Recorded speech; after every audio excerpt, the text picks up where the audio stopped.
दशक 7वा, समास दुसरा, ब्रह्मनिरूपण. जय जय रघुवीर समर्थ, जय जय रघुवीर समर्थ. सदा सर्वदा योग तुझा घडावा, तुझे कारणी देह माझा पडावा. उपेक्षू नको गुणवंता अनंता, रघुनायका मागणे हेची आता. हनुमंतांची कुळवल्ली, राम मंडपा वेला गेली. श्रीराम भक्तीने फळली, रामदास बोले या नामे. शुका सारिखे पूर्ण वैराग्य ज्याचे, वसिष्ठा परिज्ञान योगेश्वराचे. कवी वाल्मिका सारिखा मान्य ऐसा, नमस्कार माझा सद्गुरु रामदासा. जयाचा जगी जन्म नामार्थ झाला, जयाने सदा वास नामात केला. जयाच्या मुखी सर्वदा नाम कीर्ती, नमस्कार त्या ब्रह्मचैतन्य मूर्ती. नेत्राने गुरुराज मूर्ती आपुली, मी जे धवा पाहिली. तू विष्णू शिव तूच दैवत मला, तू तात तू माऊली. झाला भाव मनात या मग करू कोणास पाचारण. प्रल्हादा गुरुराज या नित तुम्हा, माझे असो वंदन. ऋषिकल्पम राम भक्तम गुरुयज्ञेश्वराभिधम, चतुर्वेदेश्वर प्राणम प्रणमामि पुनः पुनः. जय जय रघुवीर समर्थ. गणेश शारदा चैव सद्गुरु सज्जनस्तथा, आराध्य दैवतं गुह्यं सर्वं मे रघुनंदनः. गणेश शारदा सद्गुरु संत सज्जन कुळेश्वरू, सर्व ही माझा रघुवीरू. सद्गुरु रूपे श्रीराम माझे आराध्य दैवत. परमगुह्य गुह्यातीत, गुह्यपणाची मात न चले जेथे. यो जातो मरुदंश जोक्षित तले, संबोधयन् सज्जनान्. ग्रंथं यो रचयन् सुपुण्यजनकं श्रीदासबोधाभिधं. यः कीर्त्या पठनेन सर्वविदुषां स्वान्तापहारी सदा. सोऽयं मुक्तिकरक्षितौ विजयते श्रीरामदासो गुरुः. मला वाटते अंतरित्वा वसावे, तुझ्या दासबोधासी त्वा बोध व्हावे. अपत्या परिपाववी प्रेमग्रासा, महाराजया सद्गुरु रामदासा. ब्रह्मानंदं परमसुखदं केवलं ज्ञानमूर्तिं, द्वन्द्वातीतं गगनसदृशं तत्त्वमस्यादिलक्ष्यम्.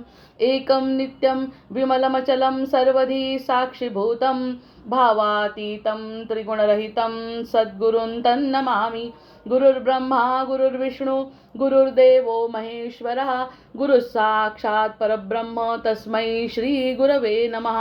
अनेन प्रियतां देवो भगवान् जानकीपतिः, श्रीरामचंद्र पूर्वेषाम् अस्माकं कुलदैवतं. श्रोता वक्ता श्रीराम समर्थ. जय जय रघुवीर समर्थ, जय जय रघुवीर समर्थ. अतिशय महत्त्वाच्या ओवीसोबत मी कोण ऐसे नेणीजे तया नाव अज्ञान बोलीजे. अज्ञान गेलिया पाविजे परब्रह्म ते श्रीराम.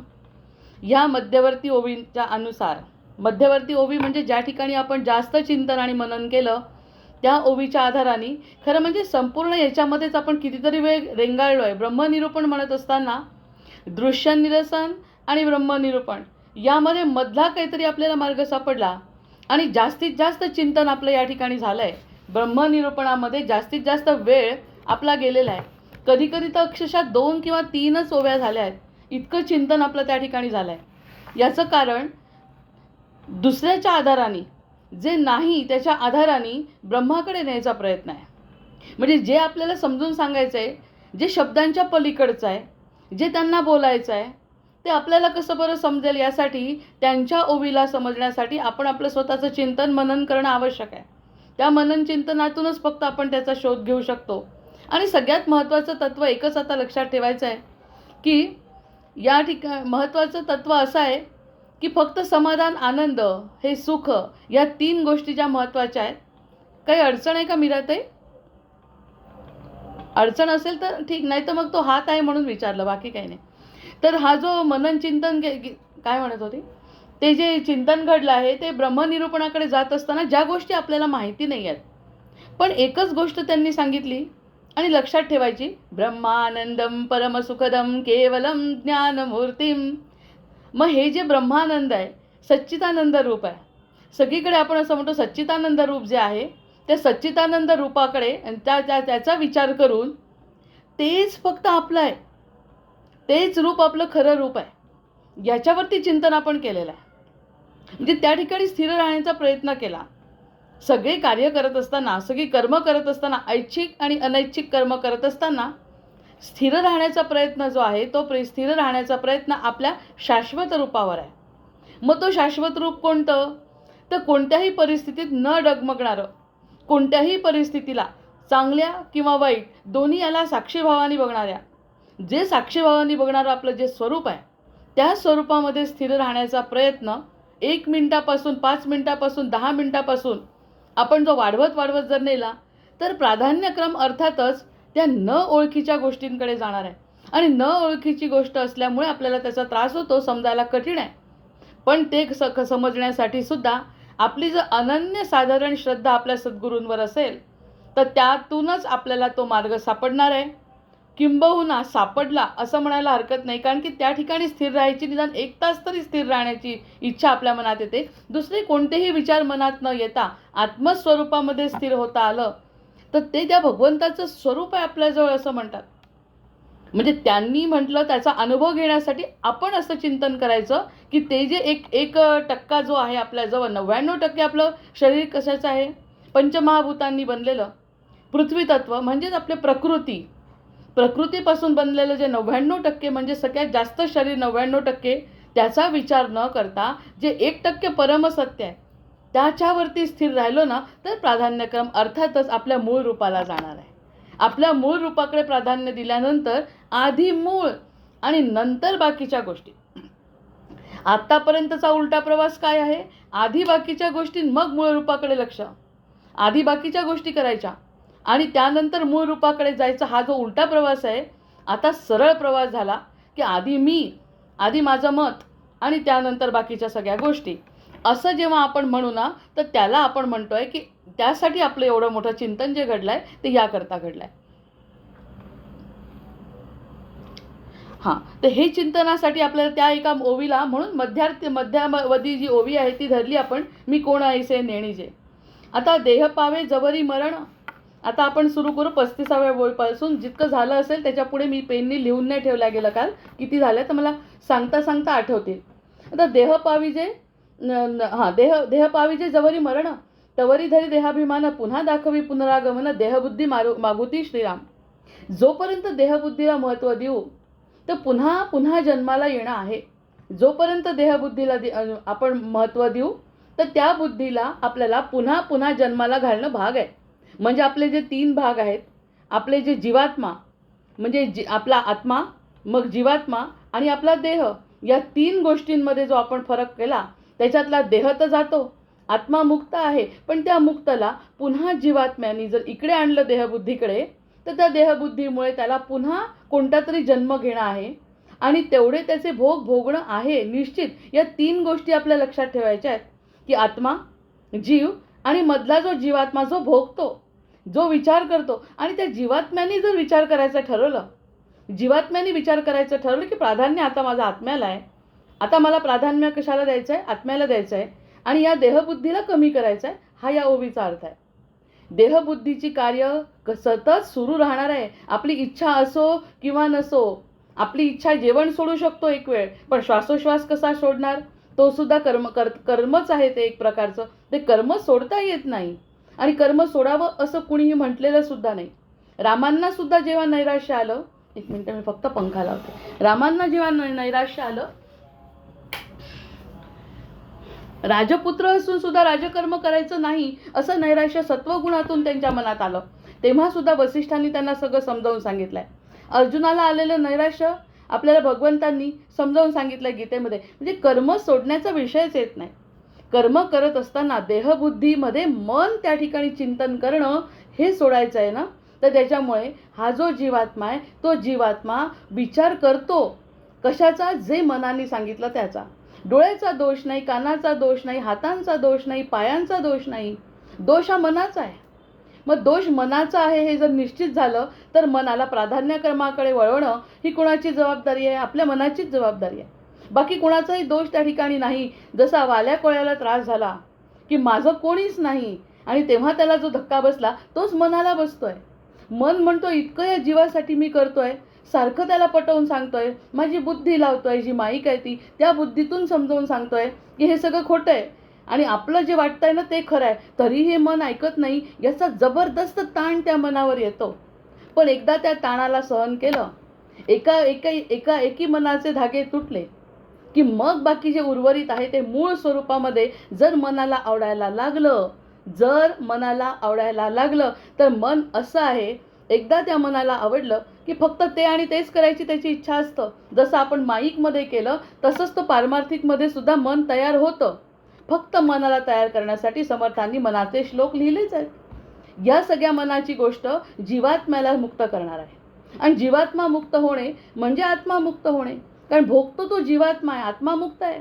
पण भोगावं लागतं जीवात्म्याच्या स्वरूपात. त्याला जी वासना असेल, त्याचं आपलं नेहमीचं उदाहरण आहे, रात्री जे ठरवलं ते सकाळी आठवत आहे. आणि सगळं आठवल्यावर झोप इतकी गाढ असते तरीसुद्धा रात्रीच्या आणि कालच्या दिवसभराच्या सगळ्या संकल्पना मनामध्ये स्पष्ट असतात. एवढी गाढ झोप लागलेली असून सुद्धा सुख असेल तरी आठवतं, उठल्यावर दुःख असेल तरी आठवतं. एवढी छान गाढ निद्रा असते तरीसुद्धा. मग तसं एवढं मरण झालं तरीसुद्धा आपल्या ज्या संकल्पना आहे त्या जीवात्म्याजवळ असतातच. देह जातो आणि आत्म्याच्या सोबत जो जीवात्मा आहे त्याच्यासोबत त्या सगळ्या संकल्पना त्याच्यासोबत असतात. त्यामुळे बिचाऱ्याला पुन्हा जन्म घ्यावा लागतो. आत्म्याची इच्छा असते मुक्त व्हावं, देवाजवळ जावं, देवाच्या मांडीवर जाऊन बसावं. अंतरात्म्याला वाटत असतं मला शाश्वत सुख पाहिजे. पण ते शाश्वत सुख न घेऊ देणारा आपला हा जो जीवात्मा आहे, त्या जीवात्म्याचं जे मन आहे त्या मनावरती काम करणं आवश्यक आहे. आणि या 3 गोष्टींमधल्या मनातला महत्त्वाचा जो भाग आहे मनाचा, सगळ्यात मोठा भाग आहे मनाचा. त्यांनी सांगितलं मनोनिवृत्ती परमोपशांती सा तीर्थवर्या मणिकर्णिकाच. मग सानंदम आनंद वने वसंत आनंदकंदम हतपापवृंदम वाराणसीनाथ नाथम श्री विश्वनाथम शरणम प्रपद्ये. एकदा का मनाची निवृत्ती झाली की विश्वनाथ जो अंतरस्थ आहे तो प्रगट होतो. एवढं मोठं महत्त्वाचं कार्य मनाचं आहे म्हणून समर्थांनी मनाचे श्लोक लिहिले. आणि नुसते लिहिले नाही, त्याच्या एकेका श्लोकाचा अर्थ काढा आणि त्या मनाला हळूहळू प्राधान्यक्रमाने आत्म्याकडे वळवा. आणि तो आत्मा म्हणजे कोण आहे? एवढ्या चांगल्या सुवर्णाचा तो कण आहे जो मातीमध्ये बरबटला आहे. देहरूपी मातीमध्ये म्हणजे या कायेमध्ये बरबटलेला आहे. त्या बरबटलेल्या मनाला सांगायचं, त्या मनाला सांगायचं की ह्या बरबटण्यामध्ये काही मिळणार नाही आहे. त्यापेक्षा आपल्या मुक्तावस्थेत निदान 5-7 मिनटं 10 मिनटं जरी तुझी प्राधान्यक्रम तुला देता आला तर मग देहबुद्धी मागुती जे पुनरपी जननम पुनरपी मरणम आहे ते थांबेल. आणि पुनरपी मरणम पुनरपी जननम थांबवण्यासाठीच खरं हा नरदेह आहे. नाही तर बाकीच्या योनी आहेतच, त्यांना भोगायचं आहे आणि मुक्त व्हायचं आहे. आपल्याला मुक्त होता येत नाही जोपर्यंत मन त्यातून निवृत्त होत नाही. मग इतका मोठा मनाचा खेळ आहे, जे गाईड करायला हृदय आहे आणि अंतरात्म्याचा आवाज सतत येत असतो. अगदी लहान मुलाचं सुद्धा मूळ रूपामध्ये आपलं रूप लहान मुलांमध्ये बघावं. जितकं प्युअर आहे ना तितकं लहानपणी ते सगळं रूप आपलंच आहे. जितकं प्युअर असतं. खोटंही बोलायचं असेल तर ते स्पष्टपणे खोटं बोलतात, खरं बोलायचं असेल तरी ते तोंडावर बोलतात. म्हणजे त्यांचा जो तो गुण आहे तो आपलाच गुण आहे. मोठेपणी त्याच्यावरती आवरण पडतं, नैसर्गिक राहत नाही. मग त्या मनाला बालासारखं करणं ही जबाबदारी मोठं होऊन सुद्धा आपली आहे. आणि तसं आपलं मन तरुणच आहे. म्हातारं झालं तरी तरुण मन असतं, तर त्या तरुणाला बाल्यावस्थेत नेण्याची जबाबदारी आपली आहे. आपणच बाल्यावस्थेमध्ये कसे होतो आणि जसे मोठे झालो, जसं जसं वय वाढत गेलं, जसं जशी बुद्धी वाढत गेली, जसं जसं शिक्षण घेत गेलो, तसा आपल्या विचारांमधला बदल साक्षीभावाने आपल्याला बघता आला पाहिजे. आणि हे काही दुसरं कोणी करणार नाही आहे, हे कार्य आपल्याला करायचं आहे. तर समर्थ त्यावेळी म्हणतात देह पावे जवरी मरण, जोपर्यंत देहाला मरण आहे तवरी धरी देहाभिमान. तेवढ्यापर्यंत देहाभिमान धर. मरायचं याला, ह्या मरणापर्यंत याला सांभाळून ठेव. मरणापर्यंत याला सांभाळणं आवश्यक आहे. कारण या देहधारी असेल तरच आत्म्याचा अनुभव घेता येणार आहे. देह नसताना आत्मा फिरत राहील, त्याला अनुभव घेता येणार नाही. देवादिकांना सुद्धा अनुभव घेता येत नाही तर त्यांना तर देह असून सुद्धा, कारण त्यांना पृथ्वी लोक नाही आहे, मर्त्य लोक नाही आहे त्यांच्याजवळ. म्हणजे मर्त्य लोक असला पाहिजे आणि देह असला पाहिजे. या दोन्ही गोष्टी असतील तरच भगवंताची प्राप्ती शक्य आहे आणि त्याचा आनंद घेता येणार आहे. त्यांना तर भगवंत भेटलेला आहे पण त्यांना आनंद घेता येत नाही. भजन पूजन कीर्तनाचा आनंद घेता येत नाही. माझा स्वतःचा आनंद त्यांना करता येत नाही, कारण ते सतत आनंदात आहेत. सतत जर आनंद असेल तर त्यांना हा आनंद त्यांना इथला घेता येत नाही पृथ्वीवरचा. त्यामुळे त्यांनी सांगितलं हे जे मिळालंय तोपर्यंत अभिमान धर. देहाचा अभिमान धरणं आवश्यक आहे. देहच नसेल तर आत्म्याचा आनंद कसा मिळेल? पण तिथपर्यंतच, मरणापर्यंत. मग मरणाचा सोहळा करायचा का जन्माचा सोहळा करायचा? लोक मरणाला जन्माचा सोहळा म्हणतात. हे ज्ञानराज प्रभूंचं फार सुंदर पद आहे की लोक रोज मरत आहेत, टिश्यू मरत आहे, सेल्स मरत आहेत, आपलं जीवन कमी कमी होत आहे, पण आपण त्याला सोहळा समजतो. आणि प्रत्यक्षात ज्याचा जन्म झालाय, त्याचा अवतार झालाय, त्या अवताराकडे लक्ष नाही आहे. मरणाला पल पल मरने की को लोग यहाँ जीवन कहते हैं. रोज जे मरतात आहे त्यांना जीवन म्हणतात आहे. हा किती विरोधाभास आहे. आणि हा अतिशय जीवन परिवर्तक असा क्षण जीवनामध्ये आला पाहिजे. तर ते देहाभिमान धरायचा, कर्माभिमानही धरायचा, कर्मही करायचं, कर्माभिमान नाही, कर्म करायचं, देहाभिमान धरायचा, पण मन बाकी आपल्या भगवंतामध्ये गुंतलेलं असलं पाहिजे. महाराज खा, महाराज प्या, महाराज चला, महाराज तुम्ही सगळं करा, हे सतत त्यांच्यासोबत आपण असलं ना तर प्राधान्यक्रम अर्थातच त्या महाराजांना येईल. आणि महाराज काय करतील हे आपल्याला माहिती आहे. ते अनुर्वाच्य समास आपल्याला समजावून सांगतील. अनुर्वाच्य जर समर्थांना सांगता आला नाही तर तो आपल्याला समजेल न सांगता, कारण आपण त्यांचा हात धरलाय. मग तोपर्यंत देहाभिमान म्हणून देह पाहिजे, म्हणून देहाची उपासना पाहिजे, म्हणून देहाची स्वच्छता पाहिजे, म्हणून देहामध्ये चांगले विचार पाहिजे, म्हणून मनासज्जना रोज 5 श्लोक मनाचे, नंतर निरूपण आणि नंतर झाले साधनाचे फळ. हे त्रिकुटी आहेच ना. या 3 गोष्टी झाल्यानंतर समर्थांची कृपा होते. तुझ्या दास बोधासी त्वा बोध व्हावे. या सगळ्या गोष्टींची गरज आहे. पण सगळ्यात मोठी गरज कशामुळे? असताचे अस्तित्व. माझं अस्तित्व आहे म्हणून या देहाला महत्त्व आहे. माझं अस्तित्व आहे म्हणून मला आनंद घ्यायचा आहे. माझं अस्तित्व संपल्यावर काय उपयोग आहे? म्हणजे मी आधी महत्त्वाची, जे आत्तापर्यंत आपण त्याला महत्त्व दिलं नाही. सगळ्यात आधी माझा आत्मा आणि नंतर या सगळ्या प्रकृती. एक प्रकृती आणि एक पुरुष. बस. पुरुषाकडे जर लक्ष गेलं तर प्रकृतीकडे दुर्लक्ष करणं ही कुणाची जबाबदारी आहे? जसं वामनराव पै म्हणतात, माझ्या जीवनाचा मीच शिल्पकार. पण ते समजण्याची बुद्धी देणारे समर्थ आहेत. मग ह्या समर्थांची बुद्धी घेऊन त्यांनी सांगितलं, जवरी न मरण तवरी धरी देहाभिमान, पुन्हा दाखवी पुनरागमन देहमुक्ती मागुती. जर त्या देहबुद्धीच्या मागे गेलो तर पुन्हा कोणता ना कोणता जन्म ठरलेला आहे. गेल्यानंतर तो दिवा लावतात, दिव्याच्या खाली बघतात पुढचा जन्म कोणता. कारण जीवनच समजतं ना आपल्याला की कसं जीवन जगलं, याला जन्म मिळणार पुन्हा.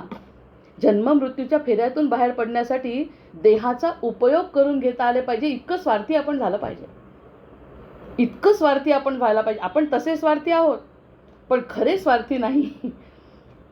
मामेकम शरणम ब्रज हीच ती अपेक्षा. हे विचार केल्यानंतर विचारांच्या रुंदावल्यात कक्षा. तेव्हा कधी विचारांच्या कक्षा रुंदावू शकतात जेव्हा आपण त्याचा अंश आहोत असं ठरवतो. तेव्हा या सगळ्या मर्यादित गोष्टींना दुर्लक्ष करणे, सरळ दुर्लक्ष करणे. रामांच्या चरित्रामध्ये बघितलं, दुःखाचा मागमोसही त्यांना नाही, कारण त्यांना माहिती आहे की मी परमात्मा आहे. मग तसं आम्ही पण रामतत्व आहे असं का जाणत नाही आपण? आपल्याला आपणही रामाचेच अंश आहोत.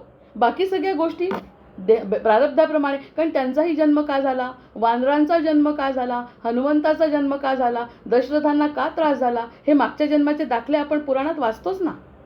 म्हणजे ते सगळे प्रारब्धाप्रमाणे भोग घेऊन आलेले आहेत. जय विजय का झाले, मग राम रावण का झाले, हे सगळं जर ठरलेलं आहे त्याच्याशी माझा काही संबंध नाही म्हणायचं. रामाने म्हटलं याच्याशी माझा काही संबंध नाही. रावण सुद्धा त्याच्या अभिमानाने गेला. मी नाही मारलं त्याला, कर्म करतच नाही आहे मी काही. करणारा तो वेगळा आहे, परब्रह्म करणार आहे. हे जोपर्यंत शक्य होत नाही तोपर्यंत देहबुद्धी जात नाही, आणि देहबुद्धी जात नाही तर पुनरागमन आवश्यक आहे. मग ह्या पुनरागमनातून जर मुक्ती पाहिजे असेल तर प्राधान्यक्रम आपल्याला आपल्या आत्म्यामध्ये स्वतःमध्ये दिवसभरातले 24 तासातला निदान 1 तास तरी आपली साधना त्याच्या योगाने झाली पाहिजे. आणि तो एकदा योग साधला की सगळं जीवन म्हणे त्याच्याच साक्षीने घडतं. आणि त्याची साक्ष म्हणजे कुठे बाहेर आहे का, कोणत्या देवळात आहे का, कोणत्या पूजेमध्ये आहे का? आपल्याच हृदयात आहे. त्याची साक्ष आपल्या हृदयात आहे. मग आपल्या हृदयामध्ये त्याची साक्ष आहे असं मानण्यावर काय लपेल आपल्यापासून आणि काय लपेल त्याच्यापासून? त्याच्यामुळे भरला घनदाट हरी दिसे हे जे वाक्य आहे ते आपल्या साक्षीने ते शक्य आहे. आणि आपल्या साक्षीने घेण्यासाठी हा मनाचा नियंत्रणाचा खेळ चालला आहे सगळा. नियंत्रण म्हणण्यापेक्षा सरळ युटर्न घ्यायचा आहे. देहाचे नि थोरपणे समाधानासी आले उणे. देहाला जर थोरपण म्हटलं तर समाधानाला उणं येतं. कितीही समाधानी आहे असं व्यक्ती दाखवला, करोडपती असला, लखपती असला, करोडपती असला आणि किती सिकंदर जरी असला, आता सिकंदराचं उदाहरण द्यायचं नाही आपल्याला, कितीही चक्रवर्ती सम्राट असला तरीही त्याला ते समाधान नाही जे आत्मसंतुष्ट माणसाजवळ आहे. कारण आत्मसंतुष्ट माणसाजवळ काहीच नसलं तरी चालतं, कारण तो मुळातच संतुष्ट आहे. या ठिकाणी काहीतरी गोष्ट आहे म्हणून तो संतुष्ट आहे. ती वस्तू निघून गेली तर संतुष्टी संपली. कारण वियोग आहेच, सुयोग म्हणजेच वियोग आहेच त्याच्यासोबत. तो वियोग म्हणजे जाणार काळाच्या प्रवाहामध्ये, हे सगळं वाहून जाणार. पण मी आणि माझा परमात्मा वाहून जाऊ शकत नाही. मी आणि माझा परमात्मा होतो, आहे आणि राहणार आहे. देह असो अथवा नसो, मी आणि माझा परमात्मा राहणार आहे. असं जोपर्यंत निवृत्ती होत नाही देहाची, तोपर्यंत समाधानामध्ये उणच येणार आहे. म्हणून आपण म्हणतो अपूर्णता. सतत जीवनामध्ये अपूर्णता जाणवते. ह्याचं कारण आपण त्याच्याशी योग जोपर्यंत जोडत नाही, एकदा त्याच्याशी जोडल्यानंतर वृत्तीमध्ये फरक पडतो.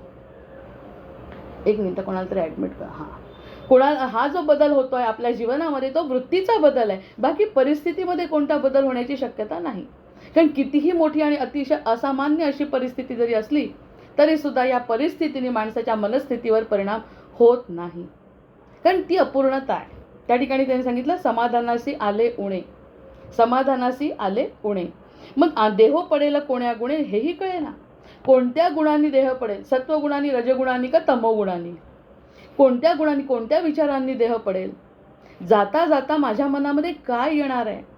हा देह सोडत असताना हे पुन्हा नाही मिळणार आहे हा जन्म.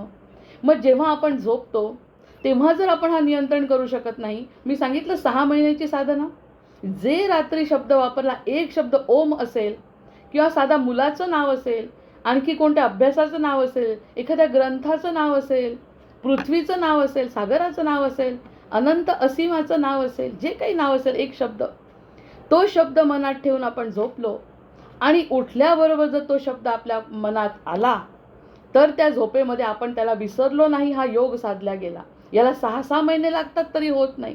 मोठा श्लोक तर जोडून द्या, पण साधा शब्दसुद्धा तो आपल्याला आठवत नाही. दुसऱ्या 1000 गोष्टी आठवतात, पण रात्रीचा तो शब्द आठवत नाही.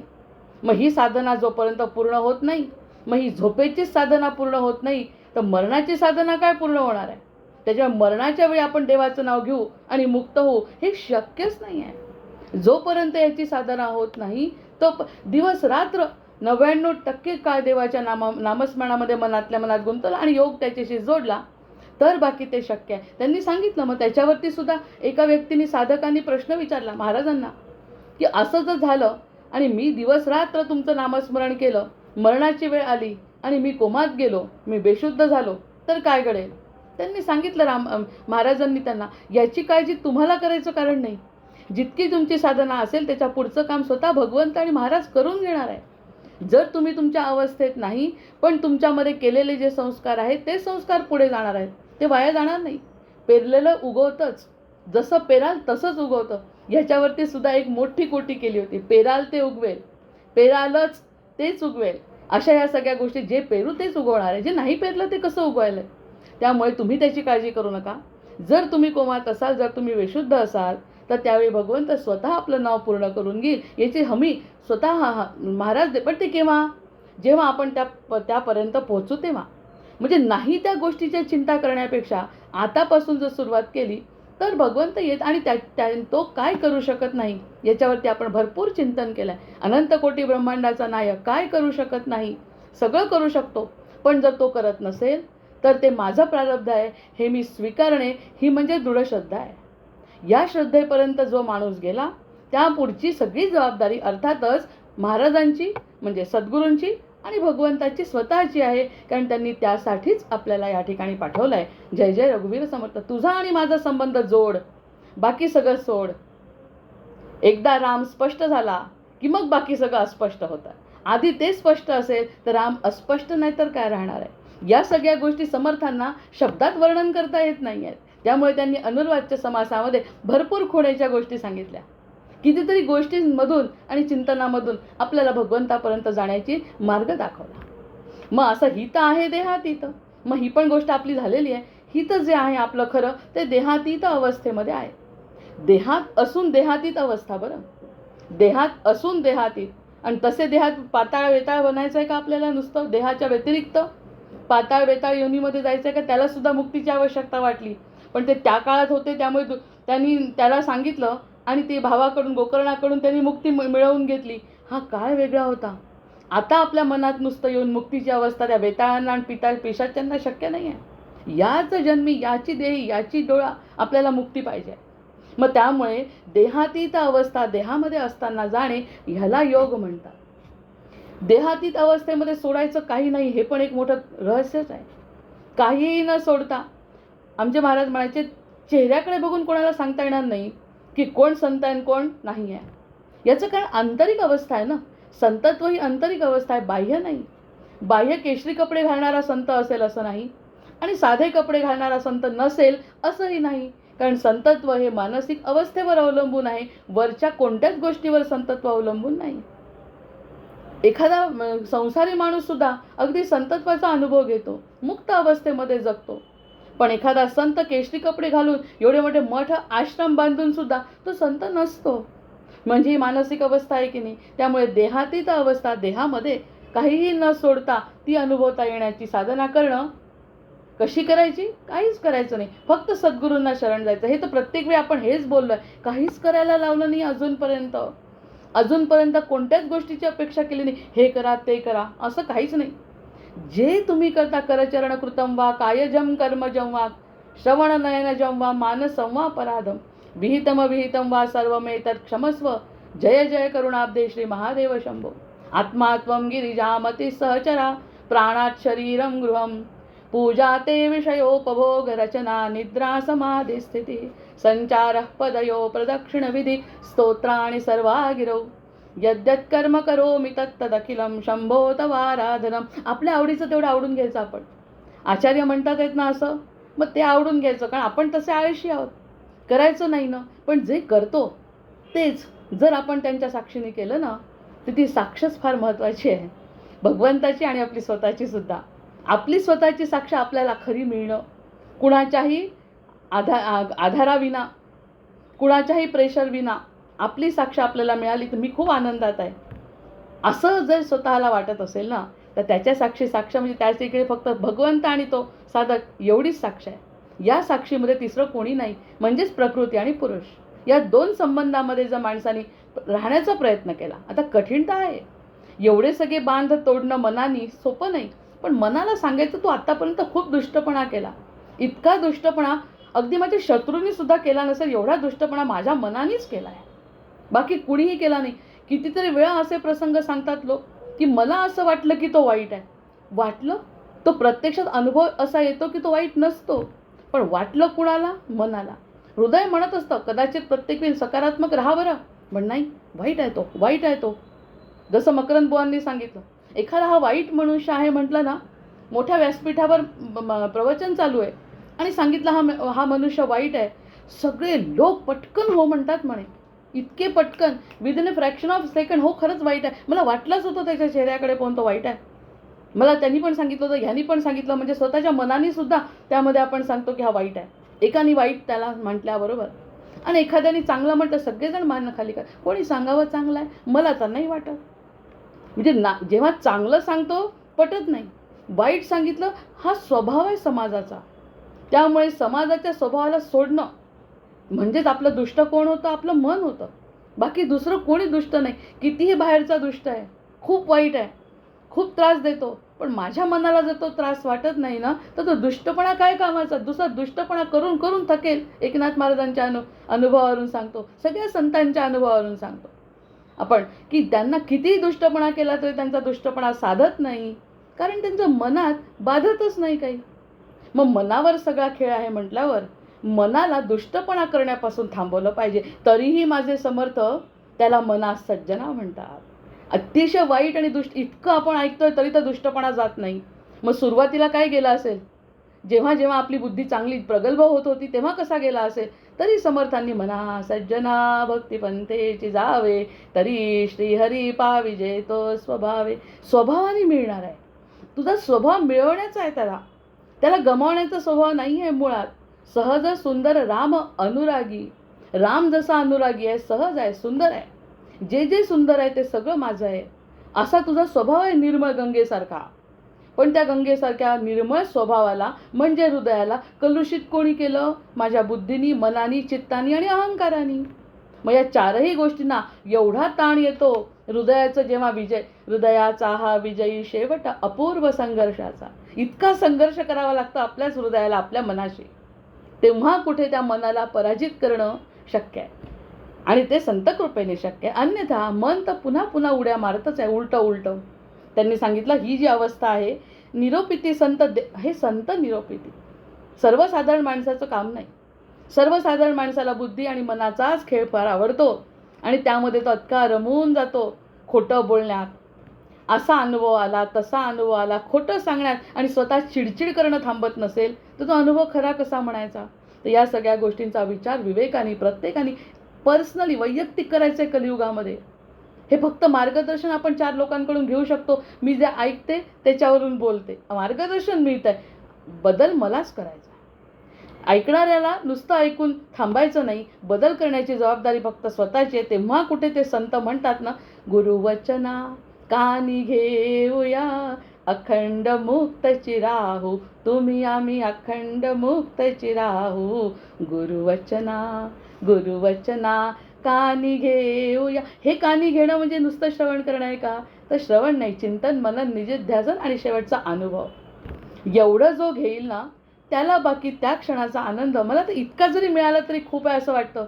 हे फक्त आयुष्यभर टिकावं आणि वृत्ती यामध्ये स्थिर राहावी, बस. याच्या व्यतिरिक्त तिसरा विचार नको कोणता. जे करतोय ते आनंदाने कर, म्हणून करचरणकृत. आचार्य म्हणून आवडतात. बरोबर आपल्याला तेच आवडतात जे आपल्याला करायचं असतं किंवा आपल्याकडून करून घ्यायचं असतं, त्याच गोष्टी आपल्याला आवडतात. आणि हा सहज स्वभाव आहे. सहज स्वभावाने श्रीहरी सापडतो. देहबुद्धीने अन्नित होची लागे. देहबुद्धीने अनहित होतं. अनहित म्हटलंय त्यांनी. आपलं अनहित होतं देहबुद्धीनी, म्हणजे आपली बुद्धी किती वाईट आहे. आणि इकडे म्हणतो आपण इतके शोध लावले, इतकं विज्ञान प्रगती हो ते तर करायचंच आहे. मी जर शास्त्रज्ञ असेल तर शोध लावायची जबाबदारी माझी. मी जर शिक्षक असेल तर शिक्षक बनण्याची जबाबदारी माझी. विद्यार्थी तयार करण्याची जबाबदारी माझी. डॉक्टर असेल तर पेशंटला सांभाळण्याची जबाबदारी माझी. ते तर आहेच. पण हे सगळं करत असताना मी माझं स्वतःचं काय अस्तित्व टिकवलं पाहिजे की नाही? की फक्त बाहेरचं जग म्हणजे माझं जग आहे का? अंतर्मन आहे की नाही काहीतरी? मग या सगळ्या गोष्टींचा विचार केला तर देहबुद्धी अनहितच करते. देहबुद्धीला जाळणे. म्हणून भर्जनम भवबीजानामर्जनम सुखसंपदाम तर्जनम यमदूतानाम राम रामेति गर्जनम.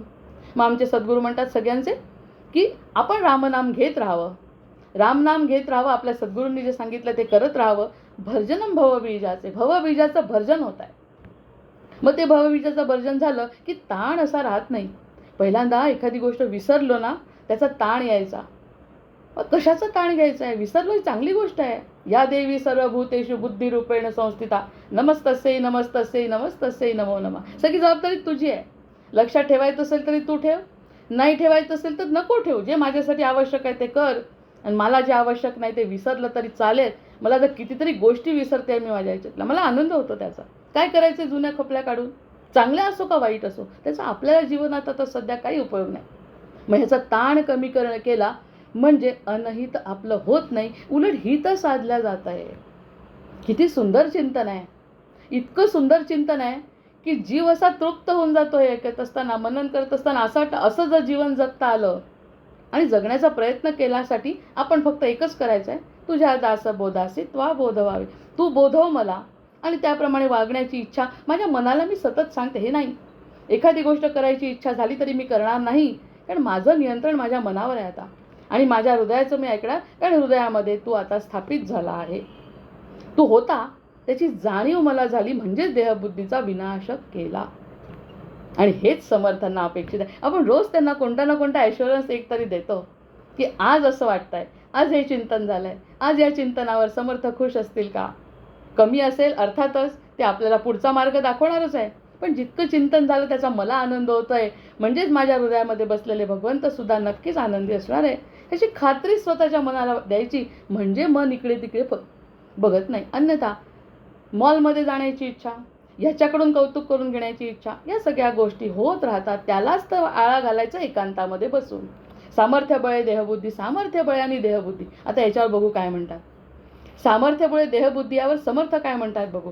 सामर्थ्य बळे देहबुद्धी, सामर्थ्य बळे देहबुद्धी योगियासी तेही बाधी. ते म्हणतात योगियांना सुद्धा देहबुद्धी बाधते. गोपीगीत आठवायचं.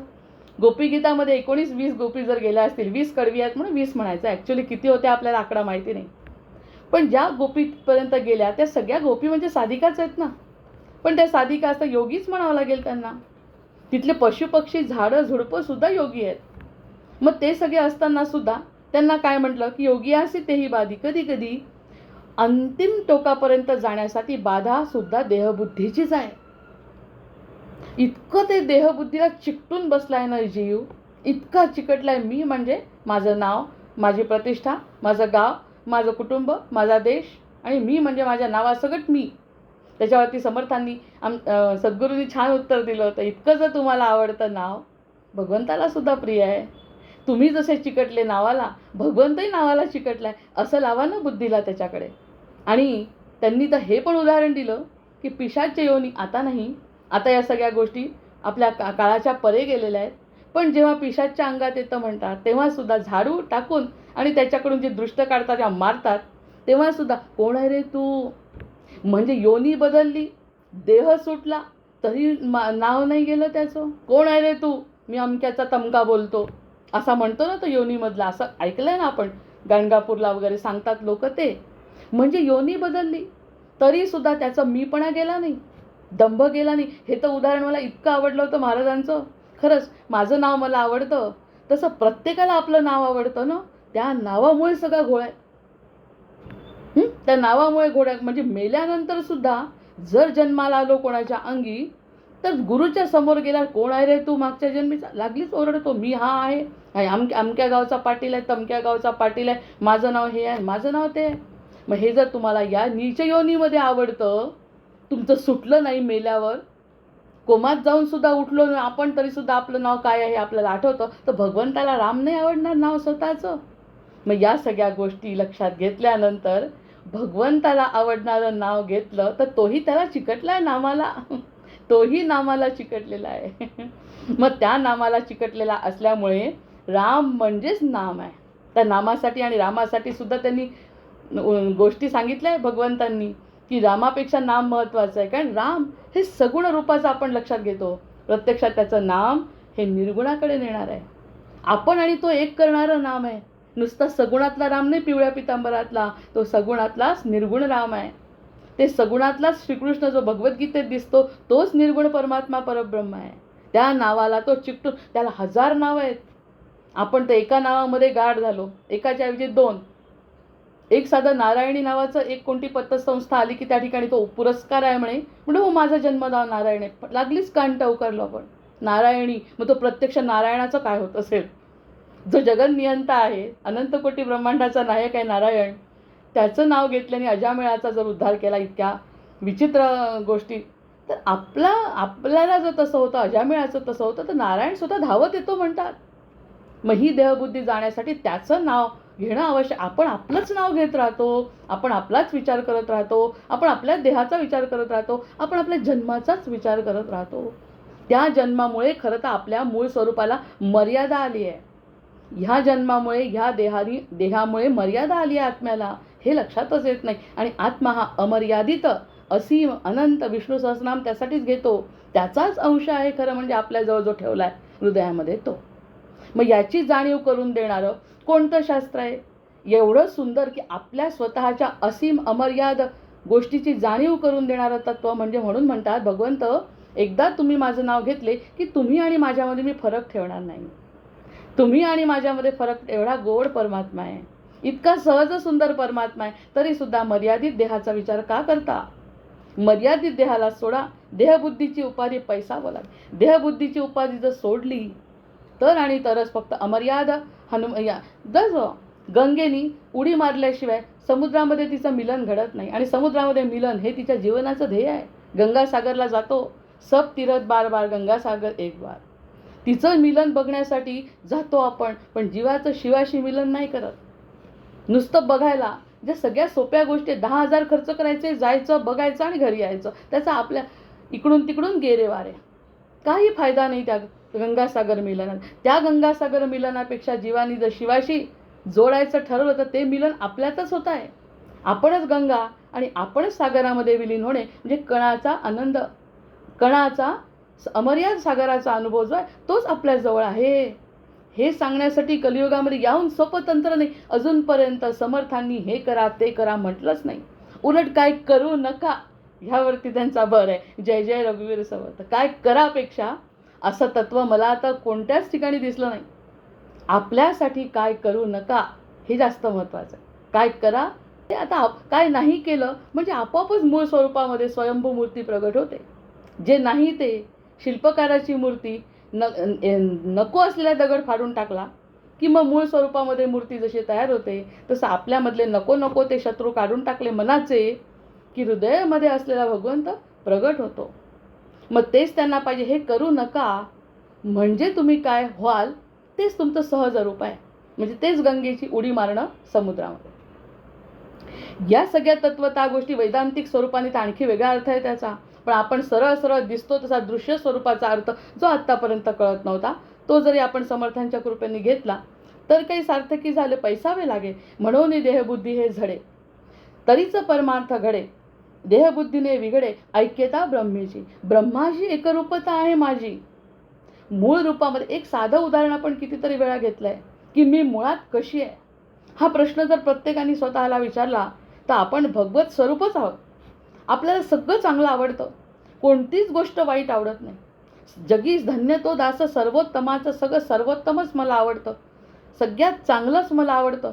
मला वाईट काहीच आवडत नाही कारण त्याचा अंश आहेत ना आपण.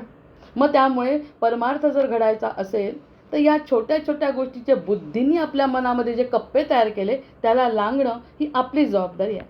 ऐक्यता ब्रह्मीची जी ऐक्यता आहे, ब्रह्माशी जी ऐक्यता आहे.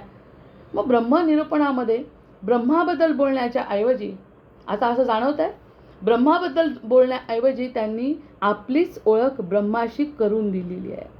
आपणच ब्रह्मस्वरूप कसे आहे हा वेदा. म्हणून आपण म्हणतो हा भक्तिमार्ग येथ सांगितलेला भक्तिमार्ग पण प्रत्यक्षामध्ये हा अद्वैत सिद्धांत आचार्यांच्या दृष्टीने जसा सांगतात तसा सांगितला आहे समर्थांनी. ज्याला भक्तिमार्ग आवडतो तो भक्तिमार्गाचे काही समास आहेत. ज्यांना वेदांत आवडतो त्यांना वेदांत आहे. ज्यांना योगमार्ग आवडतो त्यांना योगमार्ग आहे. उपासना मार्ग कसा सांगितला आहे. कोणत्याही दंभाला महत्त्वच नाही. या ठिकाणी दंभाला स्थानच नाही आहे. समर्थांच्या ठिकाणी कुठेही दंभाला स्थान नाही. जे नाही करायचं ते आपण केल्यामुळे आपण आतापर्यंत जे बिघडलो ते बाकी आता आपल्याला मूळ रूपामध्ये येणं म्हणजे ऐक्यता ब्रह्मीची. लहानपणी कसं होतो आपण बालरूपामध्ये आपली नात बघितल्यावर आठवतं आपण कसे होतो. अगदी नातीसारखं निष्कपट मन आहे आपलं. मुळात खरंच मुळात मन आहे. प्रत्येक वेळी वाटतं ह्याला मदत करावी त्याला मदत करावी. त्यांनी नाही कौतुक केलं तरी चालेल पण मला न पाहता सुद्धा मला कोणाला तरी मदत करायची हे मूळ रूप आहे. करत नाही हा बुद्धीचा प्रांत आहे. त्यामुळे मर्यादित ही बुद्धी आहे. हृदय हे अतिशय अमर्याद आहे. अमर्याद आणि विशालता हा हृदयाचा गुण आहे. याच्यावरती मी जवळपास खूप लेखन केलं आहे की हृदयाचा गुण हा विशालता आहे आणि बुद्धीचा गुण हा मर्यादा आहे. कारण घेतलीच ती ते पंचमहाभूतांपासून आहे. ती प्रकृतीपासून बुद्धी तयार झाली आहे आणि हृदय हे वरून आलेलं आहे. आधी हृदय येतं आणि नंतर या सगळ्या गोष्टी म्हणजे तो चैतन्य आपल्या अंगात येतं. तेव्हा कुठे बाजूला हे पंचमहाभूतांचा महाल तयार होतो. तोपर्यंत त्या आत्म्याला पण जाणीव नाही आणि महाभूतांना समजावून सांगितलं आहे भगवंतांनी आतमध्ये सोहम सोहम तू म्हणजे मीच आहे. पण जन्माचा तो वैष्णवी नावाचा वायू जो निर्माण होतो आईच्या गर्भामध्ये त्या गर्भामुळे मायेची उत्पत्ती होते आणि त्या मायेमुळे आपल्याला तो बांधून टाकतो. ही पण त्याचीच लीला आहे. पण तो लीलाधर भगवंत आहे ना. लीलाधर भगवंत प्रगटले असं जे घडतं की तो लीलाधर भगवंत लीला करतच राहणार आहे. पण त्या लीलांमधून बाहेर उठून त्या लीलाधरापर्यंत जर पोचायचं असेल तर तो वायू काही काही येईना, संकट काही काही येऊ देना, परिस्थिती काही काही येऊ द्या, देहाशी संबंध नाही. मी त्याचा तो माझा. या सगळ्या गोष्टीवर जो स्थिर आहे तर मग त्या गोष्टीचा विवेक वस्तूकडे ओढी. आणि विवेक जो असतो ना त्याला विवेक कसं म्हटलं समर्थांनी या ठिकाणी की तो वस्तूकडे ओढतो. विवेक वस्तूकडे कशाकडे ओढायला पाहिजे. ऊर्जेकडे ओढायला पाहिजे. विवेक जर असेल खरा दोनच वस्तू आहेत की नाही. ऊर्जा आणि पदार्थ दोनच गोष्टी आहेत. इथे द्वैताबद्दल प्रश्न, द्वैतच आहे सरळ सरळ, ऊर्जा आणि पदार्थ. मग हा जो पदार्थाकडे जर लक्ष गेलं तर ऊर्जेकडे दुर्लक्ष आहे, ऊर्जेकडे लक्ष गेलं तर प्रत्येक पदार्थामध्ये ऊर्जा दिसते, म्हणजेच भरला घनदाट हरी दिसे. या दोनच गोष्टींवरती चिंतन करायचं आहे. तर विवेक वस्तूकडे ओढी, देहबुद्धी तेथून पाडी. कसं बसं त्या परिस्थिती वस्तूकडे म्हणजे आत्मवस्तूकडे ओढायचा प्रयत्न विवेक करतो. हे सगळं खूप पटतंय, हा ग्रंथ खूप पटतोय, सारखं पारायण करावं वाटतंय, सारखं समर्थांकडे बघत राहावं वाटतंय, सारखे त्यांच्या पायावर डोकं ठेवावं वाटतंय. विवेक जागृत झाल्यानंतर ह्या सगळ्या गोष्टी कराव्या वाटतात. विवेक जागृत झाल्यानंतर सगळ्यांवर प्रेम करावं वाटतं, कोणालाही सोडायचं नाही. मुलगा जसा माझा तसंच सगळ्यांची मुलं, जशी माझी मुलगी तशीच सगळ्यांची, जसा माझा मुलगा तसेच सगळे विद्यार्थी, जसा माझा मुलगा तसेच माझे पेशंट, जसा माझा मुलगा तसंच सगळं, असं मन ओढतं, विवेक ओढतो त्या ठिकाणी. म्हणजे कोणत्याही क्षेत्रात का असे ना, त्याला परमार्थ परोपकार करायची इच्छा होते, पण देहबुद्धी तेथून पाडी. कसा बसा तिथपर्यंत जातो. आज मी न खाऊंगा न खाणे दूंगा म्हणतो, प्रत्यक्षात भरपूर खातो. आता ह्याला काय म्हणायचं? अतिशय उत्तम अशा संस्कारातून बाहेर पडलेले लोक, अतिशय कसदार जमिनीत पेरलेलं बी आहे, कसदार जमिनीमध्ये पेरलेलं बी आहे, तरी सुद्धा जर त्याला कीड लागत असेल तर जबाबदारी कोणाची? इतर कोण जबाबदारी? अतिशय कसदार जमीन आहे, इतकं सगळं वाचून जर आपण चुकीचं केलं तर चूक या ग्रंथाची नाही आहे, चूक आपली आहे. तसं राष्ट्रीय स्वयंसेवक संघाच्या मुशीतून बाहेर पडलेले लोक जर इतर पक्षांसारखे वागत असतील तर चूक कोणाची आहे? मग तर कोणावर विश्वास ठेवायचा? हे कलियुग आहे. मग या ठिकाणी देहबुद्धी, त्यांना विवेक आहे, समज आहे. एकवेळ हे बाकीचे परवडले की ज्यांना समजच नाही, त्यांचे संस्कार नाही, त्यांना सुपीक माती नाही, त्यांची भगदाड आहे त्यांच्याकडे, पण तरीसुद्धा ते तसे वागतात तर अज्ञान आहे. पण सज्ञान आणि सकस आणि संस्कारित वृत्तीमधून निघालेले काय म्हणतात, बरोबर समर्थांनी पकडलंय कलियुगाचं वर्णन, देहबुद्धी तेथून पाडी. कसा तरी विवेकाने वर पोहोचतो, पण तिथून खाली येतो, कारण देहबुद्धीनी पैसा, प्रतिष्ठा, मान, मग लोकांना मारलं तरी चालेल, जीव घ्या इथपर्यंत. पण आपल्याला त्याच्यावरती चर्चा करायची नाही, कारण कलियुगाचा महिमा आहे तो, काळाचा महिमा आहे तो. तेही वाईट नाही, तीही लीलाच आहे. जसं चांगले संत लीला आहेत ना, तशी ही सुद्धा लीलाच आहे. राम जशी लीला आहे, रावणही लीलाच आहे. त्याच्यामुळे सगळीकडे साक्षीभावाने आपल्याला बघता आलं पाहिजे. नाही तर या सगळ्या गोष्टीचा आपल्या जीवाला त्रास होतो, आणि त्रास हा आपला स्वभाव नाही. इथपर्यंत चिंतन सखोल चाललंय आता. त्रास करून घेणे हा माझा स्वभाव नाही. कोणत्याही परिस्थितीत हो माझं खरं आहे, मला असं वाटतंय ते खरं आहे, पण तरी त्याचा मला त्रास व्हायला नको. काही का कळे ना, आपल्या हातात जे नाही त्याच्यावरती आपलं चिंतनही करायचं नाही, मननही करायचं नाही, विचारही करायचा नाही. याचे स्थिरबुद्धी येणं म्हणजे हा माझा आत्मविवेक जागृत होणं. म्हणजे विवेक आहे, पण देहबुद्धीने ओढलं, अहंता लावून निवडी वेगळेपणे. अहंता जी असते की नाही, अहंता म्हणजे माझेपणा, ते वेगळेपणाने आपल्याला प्रस्तुत करते आपल्यासमोर. प्रत्यक्षामध्ये आतून आवाज येत असतो, हे करायचं नाही. कसा दासबोध आहे. या दासबोधामध्ये खरंच असं समग्र वर्णन केलं आहे कलियुगाचं, हे इतक्या वर्षांपूर्वी त्यांनी केलेलं, जे आता तंतोतंत लागू पडत आहे. त्यांनी म्हटलं सगळं शिकवून ठेवलं आहे, पण तरीसुद्धा तुमची विवेकबुद्धी देहबुद्धीकडे जर ओढल्या गेली तर तो विवेकच मी मानत नाही. विवेक हे आपलं लक्षण आहे परमार्थाकडे नेण्याचं. एकच तर गोष्ट आपल्याला इतर प्राण्यांपेक्षा वेगळी मिळाली आहे, विवेक. बुद्धी त्यांनाही आहे, आपल्यालाही आहे. त्यांचं बाळ दिसलं गाईचं की गाईच्या डोळ्यात पाणी येतं म्हणतात. तिलाही प्रेम आहे, तिलाही दुःख आहे, तिलाही सुख आहे, तिचाही दुष्टपणा ती इतरांशी करते, सगळे गुण आहेत तिच्याजवळ. पण विवेक आहे ना, आणि त्या विवेकाने ती या योनीतून मुक्त होऊन, त्यांच्यापेक्षा आपल्याजवळ विवेक असल्यामुळे जी काही योनी आहे, नीच क्षुद्र जरी असला तरी विवेक जर असेल तर त्या योनीतून मुक्त होण्याचं सामर्थ्य या देहामध्ये आहे, जे इतर योनींमध्ये नाही आहे. पण विवेक असून सुद्धा जो त्या विवेकाचा वापर करत नाही, त्याचे काय हाल होतात त्याचं वर्णन करण्याची आपल्याला काही गरजच नाही, कारण ते आपलं क्षेत्र नाही. आपल्याला आत्मकल्याण करायचं आहे, आत्मसाक्षात्कार जर करायचं असेल तर या सगळ्या गोष्टी कर्मातून आपण करत राहायचं. बाकी त्यावरती चिंतन मंथन करायची तर अजिबातच गरज नाही, कारण समुद्र मंथनातून विष पण निघतं. ते विष आता सध्या निघतंय. ते विषप्राशन करणारे शंकर जसे होते तसं आपल्याला हे सगळं विष पचवण्याची सुद्धा ताकद असली पाहिजे, तेव्हा कुठे स्थिरमती येणार आहे की नाही. म्हणून शंकराची उपासना, रामाची उपासना करून आपण आपल्या मनाला शांत ठेवण्याची जबाबदारी, आणि ते जे स्वरूप आहे ब्रह्मानंदम परमसुखदम, ते स्वरूप आपलं उघड होईल. नाही तर अन्यथा बुद्धी तिथेच जाणार, हे चुकले, ते चुकले, ते चुकले. आपला काय संबंध आहे?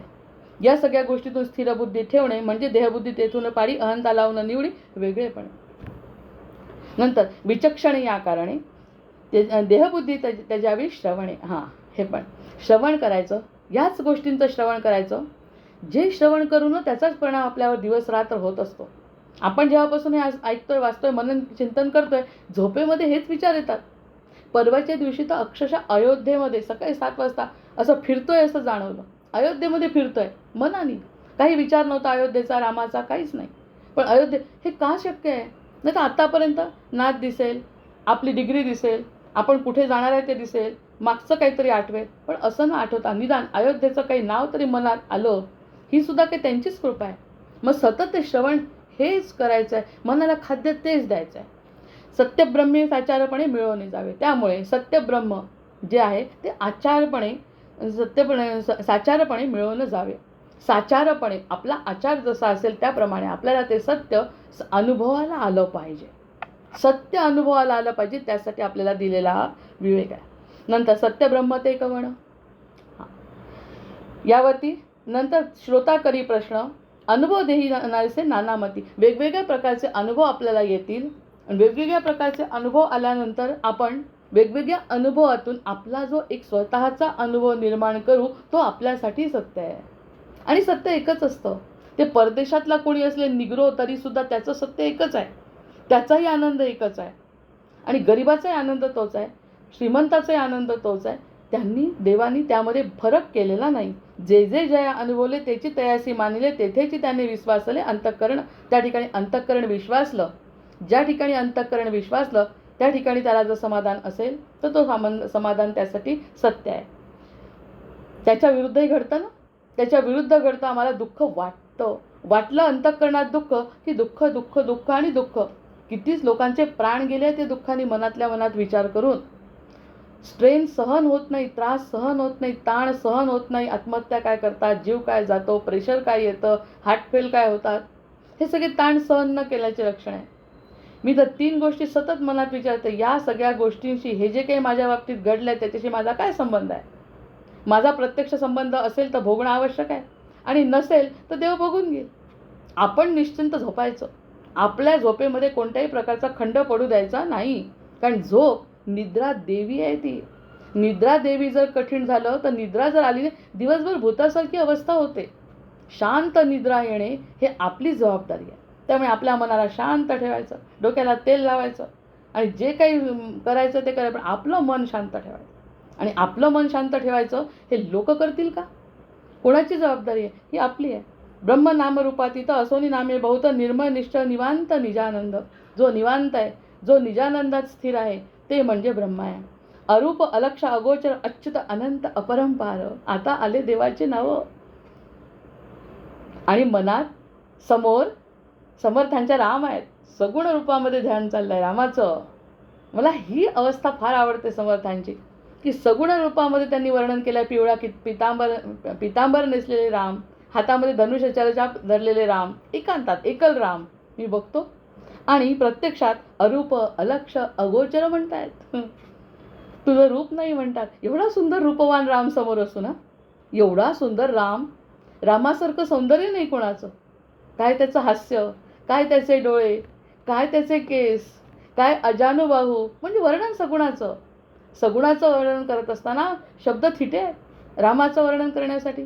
जो एखादा फोटो टाकला रामाचा, की किती लोकांच्या कमेंट, किती सुंदर रूप आहे, हे येणारच ना. कारण सौंदर्य म्हणजेच राम आहे, कृष्ण आहे. या सगळे जे लीला आहेत त्याच्या, ते हे मनात असताना, समोर श्रीराम असताना माझा अनेन प्रियताम देव, मला तर खूप कठीण गेलं असतं जर त्यात रमायचं ठर. मला अधिक माहिती आहे काहीतरी, आणि मला थोडक्यात सांगायचं आहे. शक्य आहे? अधिक काय हे आपण का बोलतोय? कारण माहितीच नाही पुढे काय आहे, पुढचं ब्रह्म काय आहे आणि काय आहे त्यांची लीला, ही आपल्याला माहिती नाही जोपर्यंत, तोपर्यंत आपली बडबड चालते. समर्थांना सगळं माहिती आहे. समर्थ मारुतीचा अवतार आहे, आणि मारुती आणि रामामध्ये काय फरक आहे? रामामध्ये आणि मारुतीमध्ये रामामध्ये आणि मारुतीरायांमध्ये काय फरक आहे, शिवामध्ये आणि रामामध्ये काय फरक आहे, तरीसुद्धा समोर सगुण रूप असताना रामांचं एक क्षणही मनामध्ये त्यांच्याबद्दल वेगळा विचार नाही आहे. आणि तरीसुद्धा बोलतायत काय, ब्रह्मनिरूपण करत असताना त्यांना माहिती आहे की आता आपण ब्रह्मनिरूपण सुरू केलं आहे, आपल्या रामाला थोडंसं कोपऱ्यात ठेवू. आपला जो सगुणातला राम आहे, म्हणजे कशी काय सतीला प्रश्न पडला, मला खरंच प्रश्न पडतो. समोर शंकर असून सुद्धा सतीला प्रश्न पडला. इथे तर समर्थांचे शब्द ऐकून बिलकुल प्रश्न पडत नाही. मुद्दाम आहे ती लीला, सतीची सुद्धा लीला मुद्दाम आहे. कारण शंकरांना सांगून सुद्धा ऐकत नाही ना सती. मग आपण कसं सांगितल्यावर ऐकलं की नाही, आपण शहाणे आहे. त्यांनी सांगितलं की माझा राम सगुणात आहे, पण मी आता निरूपण करणार आहे. अरूप अलक्ष अगोचर अच्युत अनंत अपरंपार. मी वर्णन करणार आहे अच्युत अनंत अपरंपार अदृश्य अतर्क्य अपार ऐसी नावे श्रीराम. आणि सज्जनगडच्या परंपरेप्रमाणे शेवटी श्रीराम म्हणावंच लागतं. ती किती गोड आहे ही परंपरा म्हणा, किंवा हे संत म्हणा, किंवा त्यांचे ते लिखाण म्हणा, किंवा त्यांचं ते न बोलता काय सांगून जातात. ते सगुणातला राम समोर असून सुद्धा त्याच्याकडे बघत असताना त्याच्यातून निघालेले अनंत फाटे, जसे परब्रह्मापर्यंत म्हणजे अनंत कोटी ब्रह्मांड सगळे खाली, आणि त्याच्यावर माझा राम आहे. कारण तो कसा आहे, सत्य ब्रह्म. ते त्यांनी काय सांगितलं, अरूप अलक्ष अगोचर अच्युत अनंत अपरंपार अदृश्य तर्के अपार ऐसी नावे श्रीराम. या ठिकाणी थांबावं लागतंय कारण आपली वेळ झालेली आहे. थांबते. झाले साधनाचे फळ, संसार झाला सफळ. निर्गुण ब्रह्मते निश्चळ आंतरी बिंबले श्रीराम. हिसेब झाला मायेचा, झाला निवाडा तत्वांचा. साध्य होता साधनाचा, ठाव नाही श्रीराम. स्वप्नी जे जे देखिले ते ते जागृतीस उडाले. सहजचे अनुर्वाच्य झाले, बोलता नाही श्रीराम. या ठिकाणी गॅरंटी दिली आहे. सहजचे अनुर्वाच्य झाले म्हणजे होणार आहे शेवटी, असं त्यांचं म्हणणं आहे. सहजचे अनुर्वाच्य झाले, बोलता नाही श्रीराम. ऐसे हे विवेके जाणावे. कसं जाणावं, विवेकाने. प्रत्येक खुणेसी बाणावे, खुणेनी बाणायचं. जन्ममृत्याच्या नावे शून्याकार श्रीराम. भक्ताचे निसाभिमाने कृपा केली दाशरथीने. समर्थ कृपेची वचने तो हा दासबोध श्रीराम. 20 दशक दोन्हीचे समास, साधके पहावे सावकास. विवर्ता विशेषा विशेष, कळो लागे श्रीराम. ग्रंथाचे करावे स्तवन, स्तवनाचे काय प्रयोजन. येथे प्रत्ययास कारण, प्रत्ययो पहावा श्रीराम. देहे तव पाचा भूताचा, करता आत्मा तेथीचा. आणि कवित्व प्रकार मनुष्याचा, काशावरुनी श्रीराम. सकळ करणे जगदीशाचे, आणि कवित्वची काय मानुषाचे. ऐशा अप्रमाण बोलण्याचे, काय घ्यावे श्रीराम. सकळ देहाचा झाडा केला, तत्व समुदाय उडाला. तेथे कोण्या पदार्थाला आपुले म्हणावे श्रीराम.